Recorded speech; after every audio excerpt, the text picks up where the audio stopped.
What is Steph's legacy? Is he known as simply the greatest three-point shooter in the history of the NBA? Yeah, I think he's wrapped that up already. If he never Yeah. plays another game, Steph's the best three-point shooter in NBA history. But is he a championship caliber player? How many people know right off the top of your head, how many rings does Steph Curry have right now? How many championships has he won, right? How many, like, will he win in his career? Is Steph Curry, Jake, a guy that you think of as a legacy elite player that is all about championships? Yeah, I mean, when I think of Steph Curry, I think of an under the radar guy who is a winner. I mean, I don't think there's any other way to say it. If you look at his story and where he came from before all the championships and the dynasty became a reality and everything, this is somebody who came from a low key college. He came into the league. The scouting report said he was undersized and a skinny kid who had a nice jumper, but probably wasn't going to make it. And now he's turned into somebody who is, like you were just saying, the best three-point shooter the game's ever seen, broken multiple records, holds the all-time record for most threes made. Like, this is someone who's rewritten history. And I think I think I can unequivocally say that Steph Curry is a winner. And I think the only thing that has held him down in terms of popularity is the fact that you have LeBron's run the same time that Steph's run happened. And I think that a lot of people will say, well, Steph Curry had, Kevin Durant on his team for one of the rings, and he had a lot of help. And I think that that's an unfair thing to do to guys. Like, I think LeBron's had a lot of help. I think Steph's had a lot of help. Michael Obviously, had a lot of help. Michael had a lot of help, So like, I think it used to be when we had that conversation around like who, like, when you had the age old, Michael versus LeBron conversation and everything, it always used to be the narrative that LeBron like didn't have nearly as much help as Michael. And I'm here to tell you that LeBron has had help. Steph has had help, And by the way, it takes help to win a championship. And that's kind of my point. The thing with Steph Curry that I think really stands out is that through all the different versions of the Warriors, through all the new guys added, if you look at today's team with Jordan Poole and, JTA and all these guys, all these younger guys, and if you go back to when it was him and Clay and Draymond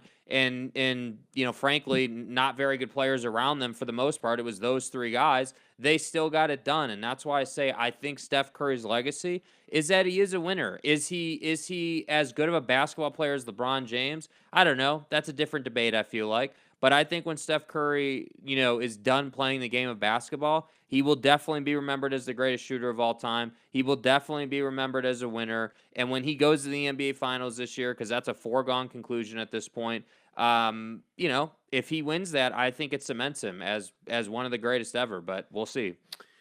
Yeah, I think he's already one of the greatest ever. I think Steph Curry, perception is not reality in the NBA. It never has been. I think for Kevin Durant is who you would call a ring chaser. Mm-hmm. Is there anybody in this audience, is there anybody watching this show or listening to this show right now who would consider Steph Curry a ring chaser?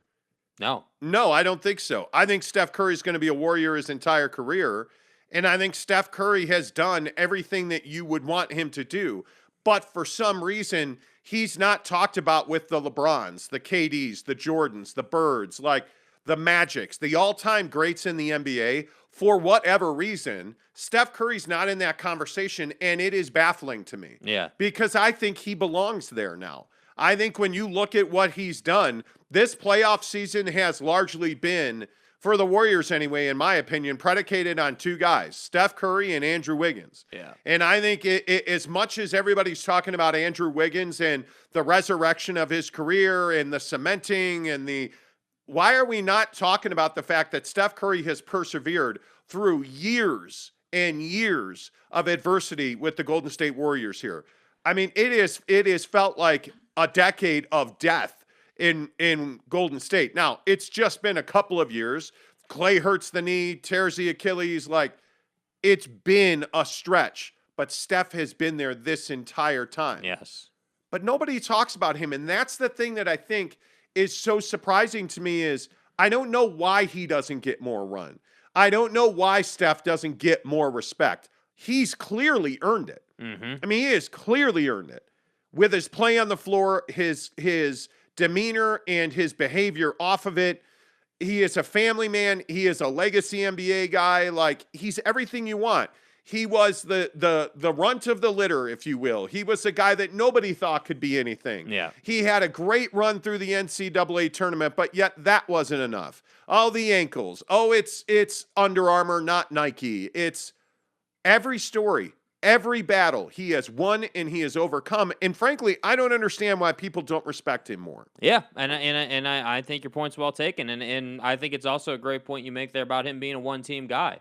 You know, there are almost no one-team guys left. You know, Kobe really was the last great one-team guy, and I think that's largely what's going on with Damian Lillard right now. You know, Dame is I know that weighs on Dame. He's talked about that, and so I think for Steph to be able to win multiple championships and be with a team for, you know, he's probably got what, 5 seasons left or so. You know, you figure, you know, just based off NBA standards right now, he's probably got 5 seasons left. You know, and that's what I'm saying. Like this era of basketball players is dying. It's coming to an end. You know, your LeBrons, your Steph Currys, you know, the Kawhi Leonard, Paul George, that era, that group of guys is moving out of the league, and that's why I say, like, they really gotta enjoy what we have here while we have it, because Luka is up next. Luka is the next face of the league. I'm telling you right now. See, and I hate that. I don't like it either. Yeah.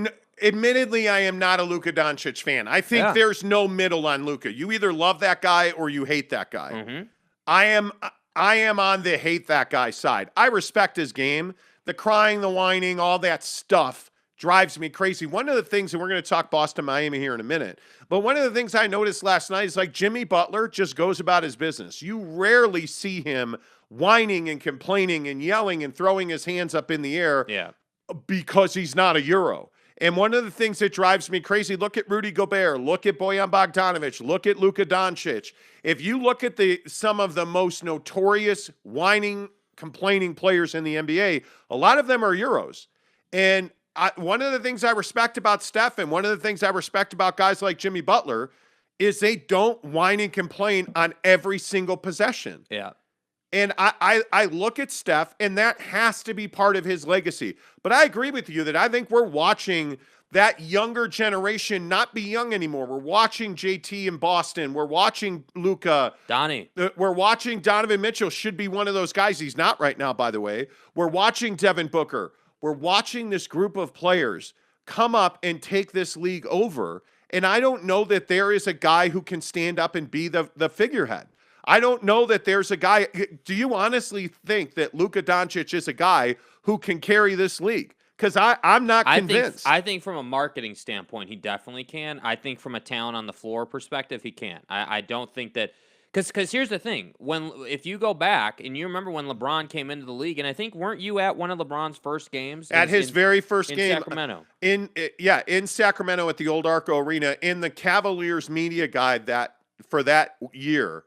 There's a picture of me standing in a massive crowd interviewing LeBron James. It's a crazy looking picture. Yeah. And so, you know, my point just is, when that happened, when LeBron came into the league, this was a guy, and go back and look at the tape. It's all over the internet about how this guy would just fly up and down the court, and he was posterizing people. He had that elite athleticism. He had it. Yes. He had it. Kobe had it. Like, that generation of player has it. And I really feel like, you know, with all due respect, I love watching Jason Tatum play basketball, but, and you said this a lot, this generation of player is very low-key. Like, Donovan Mitchell's low-key, Jason Tatum's low-key, Devin Booker's all low-key. live on social media. They all, you know, none of them like doing media, which I think is a huge thing. I mean, Luka, that's one thing that Luka does have. Luka has a phenomenal personality. And again, I want to make this clear, because a lot of Maverick fans have been in our YouTube comments criticizing me for this. I do not think that Luka sucks. He's an elite player. Yeah, dude. Luka Doncic.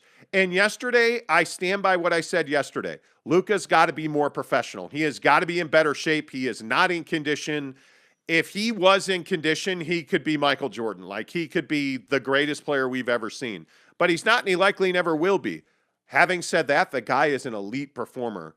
He is an elite basketball player, but he's also a very good personality. He's a very good interview. He's a very likable guy. He is going to sell an F ton of Air Jordans. Yeah. He is that dude. Does Steph Curry sell shoes? Does Steph Curry sell Subway sandwiches? Does Steph Curry have that it factor where you're like, oh, I got to have Steph's shoe? No. Because I don't think he does, right? I don't think he does. He's must-watch TV, though. Well, and I agree with that. When he's on the floor, you have to watch when Steph Curry's playing. Yeah. Right? But I think there's just a certain, like, look at Klay Thompson. Nobody cares what Klay Thompson's got on his feet. No. Right? He's not the gravitational talent or personality. Nope. He's very good. He's very good. One of the best shooters the league's ever seen.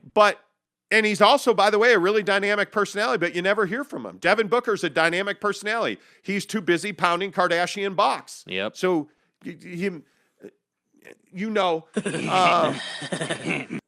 so jealous. Anyway, the point is, but those guys are living that rock star lifestyle. Luka is the guy, to your point, I think, and the reason I think he could be the face of the NBA is because he does have the personality. Mm-hmm. And it's what a lot of guys of this generation do not. And I look no further than Utah. Rudy Gobert and Donovan Mitchell don't have that personality. And so they're not they're not mega stars. Right? Like Devin Booker isn't a public figure, so he's not a megastar. Mm-hmm. That's what the NBA is missing. And I think Steph Curry doesn't have that. He's got 3 rings. He's probably going to win a 4th. Right? Like he is a guy that is... He's definitely got legacy. A 2-time NBA MVP. Like yeah. He's got all this stuff that you want. The best 3-point shooter in the history of the NBA. But I don't think he wants that life. And that's probably why he fits into the Bay Area so well. He's not very different than Buster Posey. Mm. Buster Posey, the San Francisco Giant legend, multiple-time World Series champion, elite player, one of the best players of his generation that never did interviews, that never wanted to be an endorsement guy, that never wanted to be anything but a baseball player and then go home and never be heard from. Yeah. Like that to me is why some guys have the it factor and some guys don't. Yeah. So, but by the way, they're sweeping the Dallas Mavericks. I think it's 70-30 they sweep. I have to believe that Dallas puts up a hell of a fight tonight. Oh, yeah. Dallas is going to make their shots tonight. And I think that if the Warriors are going to win this game, I think they're probably going to need like 110, 115 to win the game. For sure. I think it's going to be a great game. Yeah. I really do. All right, let's get some of your comments in here. Tanner Plummer says, morning, gents. Caden Groves, nice to meet you, Caden. Greg Hawkins, sup? Steve Hambone, good morning. Rudy Sanchez says, morning, fellas. By the way, Greg Hawkins, where's my t-shirt? Hey, guys. Like, I sent you a t-shirt a month ago. I sent you another one a couple weeks ago. Haven't seen him.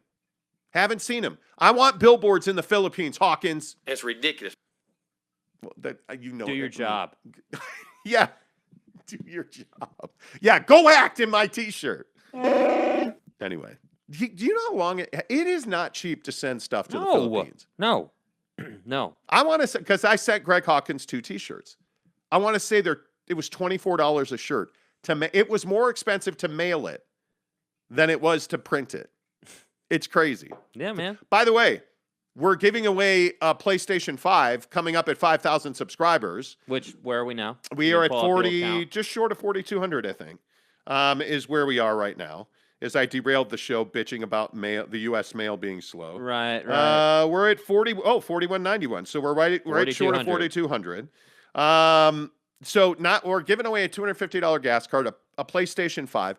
If you want extra entries to win the PlayStation 5, all you have to do is buy merch. You get 5 to 1. Yep. And by the way, anybody that follows me on TikTok today and comments on one of my TikTok videos, and says, send me a t-shirt, I'll do it. I will absolutely do it. Follow me on TikTok, The Monty Show, MONTY. The Monty Show. After you give us a thumbs up, after you give us a like. So good morning, Steve Hambone, Rudy Sanchez, Brett Robbins. What's up, bud? He said, it gets more entertaining as it goes along. One of the best watches I've had of court ever. Yeah, the Amber Heard Johnny Depp trial. It's ridiculous. Wait till we're going to play some audio here in about 15 minutes. It's really despicable. Of this psychiatrist that testified yesterday. Get the fuck out! Get the hell out of here with your testimony, bro. Expert witness. Wait until you hear that audio. What the hell are you talking it's crazy. about? James Knight, what's up from down under? Mike. Neville93 says, good morning, Utah. Brett says, I don't think without KD, though, he would have just one championship in Steph. So how impactful was Kevin Durant to Steph's legacy? I mean, obviously he was impactful. I mean, let's not beat around the bush. I mean, But they won 2 together? Yeah, I think they won 2 together. That's correct. But here's the thing. I think, and this is a really important point. So Steph Curry didn't leave his team to go to another team to win, right? Another player came to play with Steph Curry. And I think that conversation is really what kind of fortifies and solidifies the fact that Steph is that guy. And I think that it doesn't, to me, like, you're not wrong with that point. I think you said it was Brett. You're not wrong with that point. But I don't think it's fair to make that point in a way where if you're trying to take away from Steph. And by the way, they still win if Clay's doesn't hurt his knee. Yeah. Because they almost won without He's Clay one and KD. missed shot away from winning that title. Yes. I hope we understand that. Yes, I would agree with that. Tanner Plummer says, this has been talked about before, but I feel like the NBA playoffs have continued to be boring. I don't know, maybe it's because the Jazz have been eliminated again. No, you have to appreciate the reason. I don't disagree with that. The first couple of rounds of the postseason were definitely a little slow. Yes. But I think this year, and again, this plays in the whole idea that you got guys like LeBron and Kevin Durant. These guys are all at home right now. The best talent in the league is at home right now outside of Steph. And so, to me, right now, you have to be what I would call a basketball purist in X's and O's mind watching the game to really enjoy the basketball that's being played. Because on a surface level, Boston and Miami is not that enjoyable of a series. Like, if you know what you're looking for, it is, but it's not like really. It's not like. Do you enjoy that series? I mean, it's a good series, but it's not like it's not like Dallas and Phoenix was per se. It's not like any of these great Western Conference matchups. But see, I think when you're looking at Boston and Miami, it's 2-2. That's going to go 7, right? I think you're looking at a really physical. It's Eastern Conference basketball. But it's not it is LeBron, physical. Dude, it's not LeBron. It's not LeBron versus Toronto. It's not like there's not. I feel like for your average NBA fan, it's not. There's not a ton to hold on to in the series. Like, I feel like you really got to be someone who watches the NBA nightly, like someone who really is engaged in the game to enjoy what goes down in that series. Because again, these are two defensive teams. Like, yeah, Jason Tatum and Jimmy Butler are great offensive players. Yeah. But these are two defensive juggernauts going back and forth. Look at Robert Williams limping up and down the floor last night on one knee, blocking shots. Yeah. Like, I mean, that's what Eastern Conference basketball is. But that's not like the sexy fadeaway baseline jump shot. That's not like Steph going crazy from 3. That's not Wiggs dunking on Doncic. Yeah, I gotcha. But it's great basketball if you really enjoy the game. And no, that wasn't an offensive foul. No, it was not. But yeah, I see. I'm a big Jason Tatum fan, and so watching Jason Tatum, has been a little frustrating for me this postseason. And I said it last night. I mean, the stats don't agree with me. He's missing something. That it factor in Jason Tatum's game. Mm-hmm. There's got to be a little more there. It's what I say about Don all the time. Like, he's got to bring that defensive footwork and mid-range game to the floor. And I that's what's missing from Don's game. Like, I look at Jason Tatum, and there's just that little bit of edge that's missing from his game. He needs help. Jason Tatum needs Marcus Smart. Donovan Mitchell needs somebody. Anybody. Right? Like, there's not that, and maybe this is the Steph conversation, I don't know. There's not that one guy in this playoff series who you can just say, take the ball and go win us the game. Yeah, I think that one guy is Steph. That's it. I don't think there's another guy. That may be because it's not Luka. I mean, I think we've seen Golden State shut him down. Dude, but here's the thing. The difference is, again, they've shut down Dallas. They haven't shut down Luka. Luka did 40 and 11 in the last game. But that's the magic of Luka. or maybe the detriment of Luka. I think that's exactly the detriment of Luka. Bro, Luka fills up a stat sheet and they lose. Because he isn't a team player. And until you become a team player, you don't need Luka to score 40 and everybody else in single digits. You need Luka to score 30 and have 3-4 other guys. Like the other night, what was it? It was Luka had 40, Dinwiddie had 26. Mm-hmm. Everyone else was in single digits. Jalen had something teen. But Luka's got to get Dorian Finney-Smith going. Reggie Bullock's got to make three-pointers. They need those other guys to contribute, right? Like you need those guys to come in and have an impact because Luka and Dinwiddie are going to get theirs. And if Jalen can score 20, that's a different team. But I'm telling you, they're better when Luka scores 30, Dinwiddie scores 20, Jalen gives them 15, and those other guys are in double figures because those other guys then feel like they can actually contribute. Having said all of that, like you look at Golden State, I think Golden State's just more diversified. Yeah. I think they're deeper.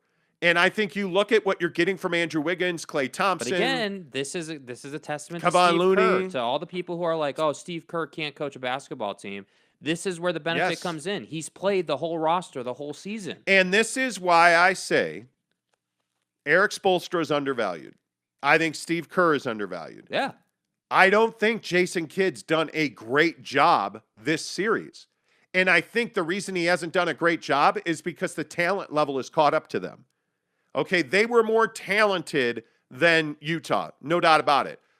The fucking Suns just melted down. I don't know how, because Dallas is not more talented than Phoenix, but you know that Phoenix had chemistry issues with the Ayton stuff on the bench, right? Okay, so they won that series. But now you have a team in Golden State that is well coached, arguably the best coach in the NBA. You have a team in Golden State that's deeper and more diversified than you are. They're more talented than you are. Elite leadership on the floor. And they're not making huge mistakes. Yeah. They have composure. They have a guy in Draymond Green who does his job, getting technical. James Knight was almost right, by the way. James, you were in my head the other night. He was right on the line, James Knight, you were in my head the other night. What I just said. Because I'm telling Draymond almost got ejected, right? But you have a guy in Draymond Green who's doing his job. Kevon Looney doing his job. Klay Thompson doing his job. Andrew Wiggins, not an offensive foul. Like, Golden State is playing okay. They're not playing elite basketball, by the way, but they're just so much more talented than Dallas is at this point. Yeah. And Steve Kerr is pulling all the right strings. So that is why I think you have Golden State where they are, up 3-0 in that series. Yeah. Now, with Boston and Miami, I just think this is a war of attrition. Like, these two are beating the crap out of each other. And I think if you are Steph Curry, you need that win tonight so that you and the boys can just go chill at the crib and watch the Eastern Conference Finals. Rest your legs, dude. And I feel like whoever comes out of the East, you look at Tyler Hero, Jimmy Butler, like all these guys are just dinged up. Fat-ass Kyle Lowry, like they're all... Fat-ass Kyle Lowry. Oh, he's got that Kardashian dumper. Tell me he done got that booty. He does, bro. That booty. He does. I'm a man. Anyway, the point is, you look at Boston with Robert Williams. Yeah. Everybody is banged up. Like Jason Tatum. I mean, everybody's got something. Yeah. And the problem is they're beating up on each other. And it makes it a lot more difficult, frankly, to play with any kind of continuity or consistency. So I think Golden State's going to win the title. I do. I think they're just better, deeper, more diverse, and frankly, they're healthier than anybody that's going to come out of the East. Yep. So I like that. All right. Tanner Plummer says Steph will be a top 5 player all time when it's all said and done.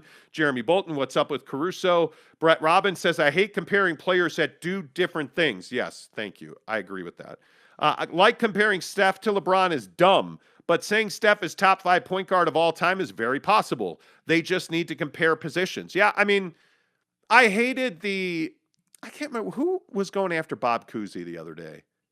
Somebody was going, like Bob Cousy came out and was talking about how somebody said, and help my memory, somebody said that Bob Cousy was guarded by firemen and policemen. JJ Redick. JJ Redick. It doesn't work the same way it works with JJ. JJ what? Yeah, you can hang on to the Watt. Yeah. You can't yell into the microphone. Yeah. Anyway, the point is, JJ Redick was going after Bob Cousy. I don't disagree that Bob Cousy played in an era where guys had part-time jobs. That doesn't mean that Bob Cousy wasn't elite. Against the guys he played against, he was amazing, right? But Steph Curry is a completely different player than Bob Cousy.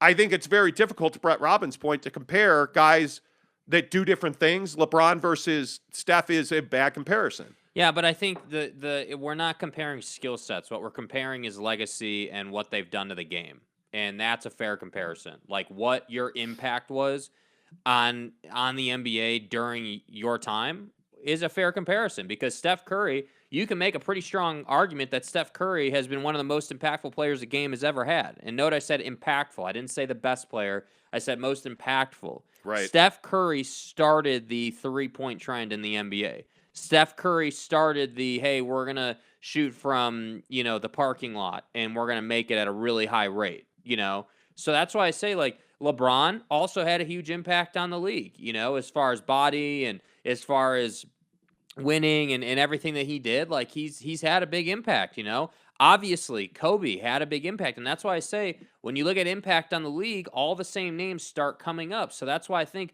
first of all, I think it's a ridiculous question to even ask if Steph Curry is one of the best players the league's ever had, because I think it's a given. Nobody's ever done what he did. And when I don't think it's a given. I think there's a lot of people, not to go back, but there's a lot of people who don't think about when you say who's the best player in the NBA. How often does Steph Curry's name come up? Not as often as it should. Not a lot. I think Giannis's name comes up way too much. And I don't think Giannis is the best player in the NBA. I still think it's Kevin Durant. I think him and LeBron are very close. It's remarkable to say it, but I still think LeBron's in that conversation. I mean, what I saw from that guy this season, he hadn't lost a whole lot. This is the first time he's had an offseason, a legit rest offseason in a long time. Yeah. Do you think Giannis will be a one-team guy, Brett Robbins says? No, I don't. I actually don't. I think it's really rare to have one-team guys. Clay and Steph, I think Devin Booker winds up with the Lakers. I mean, that's just, I think, written in the stars for him. I think he wants to be in the same locker room that Kobe was in. I think that matters to him. Jeremy Bolton says Steph has definitely benefited from an organization who put winners around him and built that team from drafting brilliantly. Yeah. No comment needed. Sadly, Luka's going to be the next face of the league. Yeah, could be. But Steph is a winner and agreed with what everyone has said. He will be a top 5 player when it's all said and done. Yeah. I like Luka. Have no issues with that. Brandon, comment dump. Hello, everybody. They know they get calls. That is why Steph doesn't complain. Didn't you hear Bogut's comment about calls playing with Steph? Calls matter. Calls do matter. Mm-hmm. Yeah, absolutely.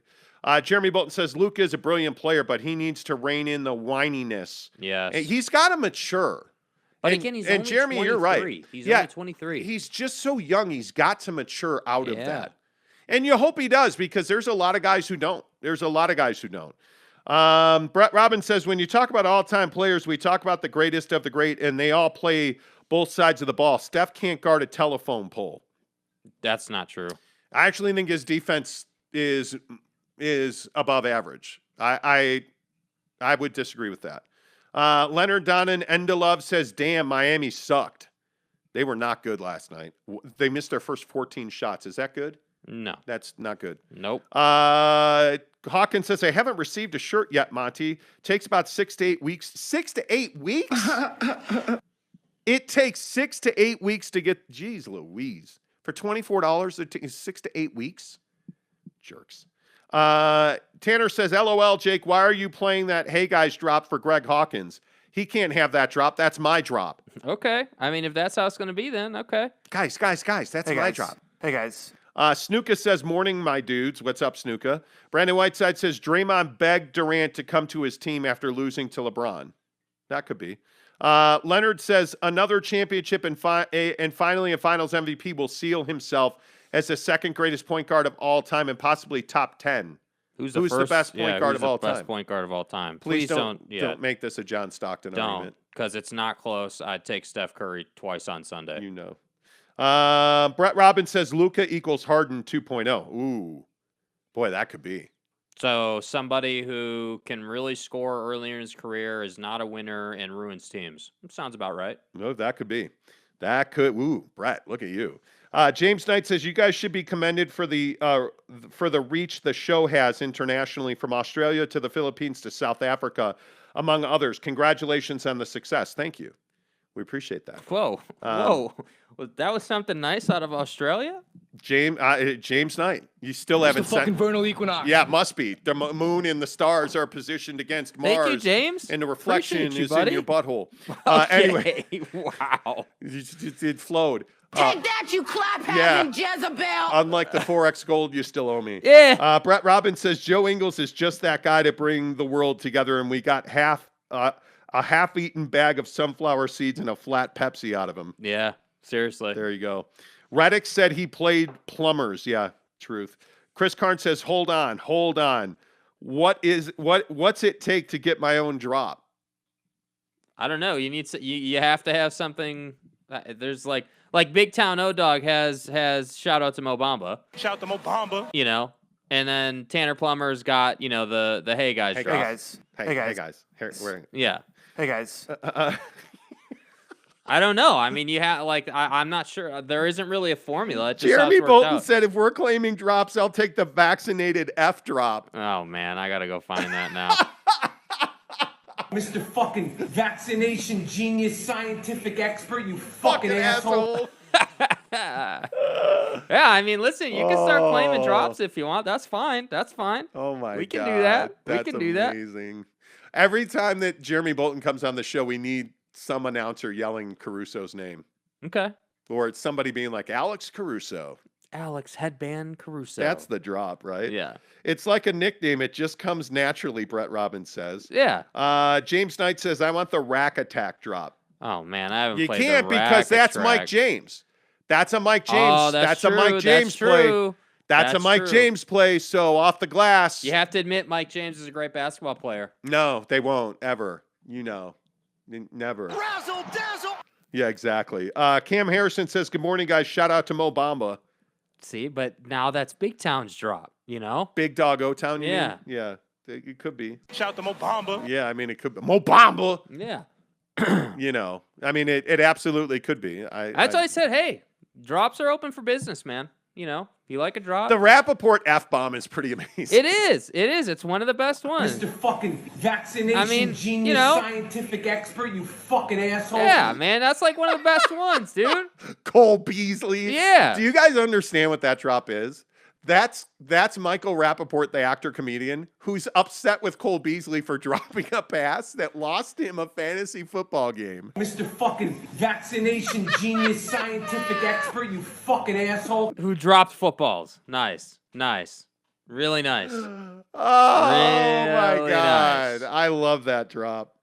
Where is Mike James these days? Is he still with the Nets? No, he is a European League MVP candidate. But they're saying he's going to get signed in free agency. Yeah, the Nets pretty well admit that they made a mistake letting him go.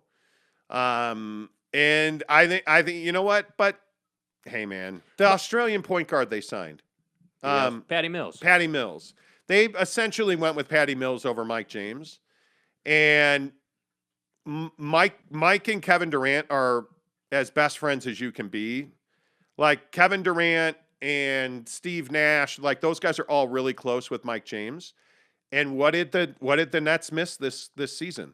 They missed a guy who could handle the basketball and shoot the three. Yeah, and look, Mike James is a paid assassin, dude. I mean, He the guy is a bucket, and I think that it's never bad to have those guys on your roster, man. He's that guy who's good but not great. Yeah. He's not a starter in the NBA. He's a role player. Like Alex Caruso is a perfect example. You of give this. him 20 minutes a night, he gives you some buckets, and then he goes home. He can occasionally start from you when Kyrie is fasting or not allowed to play, and he and the thing that Mike Mr. James fucking vaccination genius Exactly. scientific You expert, see what I you mean? fucking It asshole. works. and It works. and Mike James. The problem is that Mike is an elite player in Europe. Yeah. He is arguably the getting best. paid. He is arguably the best 3-point shooter in Europe, and he is a guy that is getting paid. Like he has been around the world, and he has made a ton of scratch.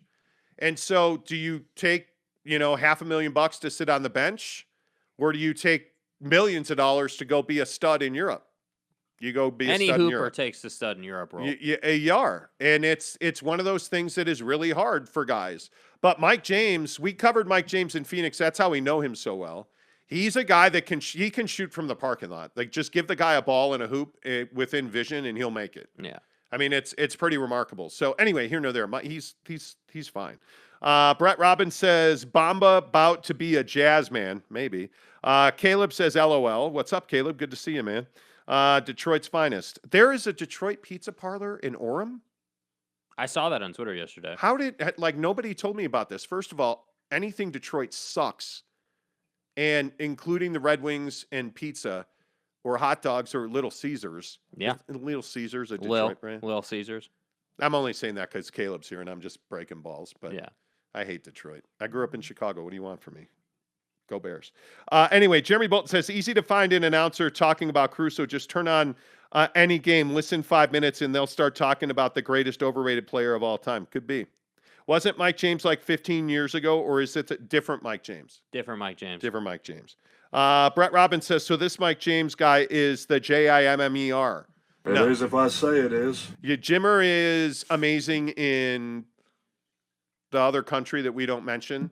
Mm-hmm. But Mike James is the problem with the Jimmer is that he's a guy that was good in China. Afghanistan. He was not good in Europe. He was not like Casey Jacobson's another one.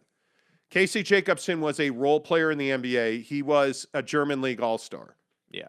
And one of the best players in look, Europe. There's nothing wrong with Nothing. that. Like, I feel like a lot of people put a stigma on that, and there's nothing wrong with it, man. There's nothing wrong with it. Yeah. Yep. Okay, so now we're calling for drops. Oh, hell, here we go. Big Dog O-Town says, I want the second drop. He wants a second drop now. A second drop? The Mo Bamba drop's not good enough, Big Dog. What He is says, the second drop? I want a second drop. The Bill Belichick, sorry if you're offended by that. Okay, well, that's a good drop. That is a good drop. Damn, I haven't used that one in a long time. By that drop, because I'm about to go hard in the paint on Jason Fatlock's fat ass, and anybody who likes him, sorry if you're offended by that. Bro. Wow. Sorry if you're offended by that. Wow. Dude. Jeremy Bolton says, Jimmer, that mother effer don't miss. Nope. Well, except when it's the NBA. Yeah. Then he misses. Yeah. And stuff. Like Sacramento or that Chicago. motherfucker don't miss. Well, actually, man. he does. Tanner says, wait, Monty, did you just say the Jimmer's name? Hey, guys. No. Hey, guys. It was an aberration. Caleb says, hey, watch out for my Lions next season. Yeah, we'll watch out because we all want wins. This man was a bona fide scrub. Caleb says, Kate Cunningham should have won Rookie of the Year. Ooh. Agreed. Jalen's awfully good. Yeah. Cade was leading his team, dude. Cade was, yeah. I mean, what was the voting? It's fine. It's fine. Detroit. Nobody likes Detroit, man. Nobody likes Detroit. Wow, Dad. Wow. Yeah, nobody likes Detroit. Nobody likes Detroit. And I want to say Scotty Barnes won it going away, didn't he? I don't know. I believe he did, yeah. The voting this I'm too. I think Scotty Barnes won it going away, but he was a stud. Cade, Although I will say, Cade's throw is on point. Like that. I so wish I could grow an Scotty afro. Barnes had 48. Evan Mobley had 43. Cade Cunningham had 9. Yeah, it wasn't even close.